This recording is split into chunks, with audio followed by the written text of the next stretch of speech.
এখনো মৃত্যুর মিছিল কিন্তু বন্ধ হয় নাই। এখনো কোন ফ্যাসিস্টকে, কোন আওয়ামী ফ্যাসিস্টকে, কোন স্বৈরাচারকে মাফ করার সুযোগই আসে নাই।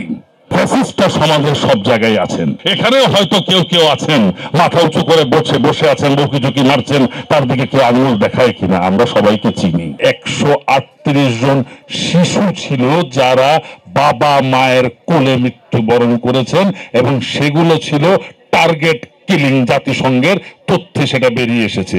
যে লোকগুলো নিহত হয়েছে জাতিসংঘের যে জরিপ, তাতে করে প্রায় 1400-র উপরে 1400-র উপরে যে মানুষগুলোকে জুলাই আর আগস্টেই শুধু হত্যা করা হয়েছে, তাদের ভিতরে 138 জন শিশু ছিল যারা বাবা মায়ের কোলে মৃত্যুবরণ করেছেন এবং সেগুলো ছিল টার্গেট কিলিং। জাতিসংঘের তথ্যে সেটা বেরিয়ে এসেছে। দ্যাট মিনস ওই হেলিকপ্টার দিয়ে শুধু একজন দুজনকে না, 138 জন শিশুকে টার্গেট কিল করা হয়েছে এবং এটা বিনা কারণে না, এটা একটা উদ্দেশ্য ছিল। তাদের সেই অবৈধ ক্ষমতা, ফ্যাসিস্টের অবৈধ ক্ষমতাকে চিরস্থায়ী করার একটা বন্দোবস্ত করার জন্য। যে লোকগুলো আজকে মারা গেছেন তারা বিনা কারণে কেউ মরেন নাই।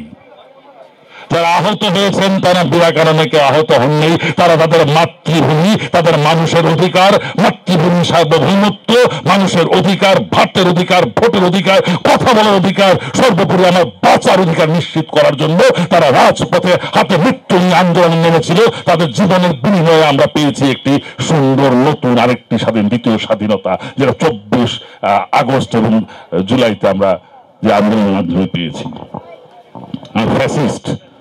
ফ্যাসিস্টটা সমাজের সব জায়গায় আছেন। এখানেও হয়তো কেউ কেউ আছেন মাথা উঁচু করে বসে আছেন, বউকি ঝুঁকি মারছেন, তার দিকে কেউ আঙুল দেখায় কিনা আমরা সবাইকে চিনি। এবং কিছুদিন যাবৎ বেশ লক্ষ্য করছি আপনাদের আস্ফালন একটু লাফালাফি বেড়েও গেছে। একটু সাবধান হয়ে যান।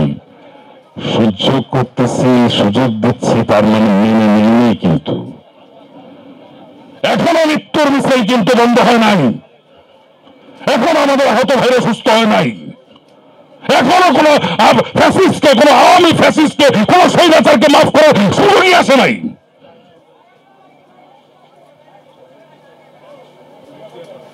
যারা এই ফ্যাসিস্ট স্বৈরাচারকে এখনো বুকের তলে, বগল তলে নিয়ে ঘুরছেন, তারা বেইমানি করছেন এই জুলাই আগস্টের শহীদদের সাথে। তারা বেইমানি করছেন এই সমস্ত আহত ব্যক্তিদের সাথে, তাদের রক্তের সাথে।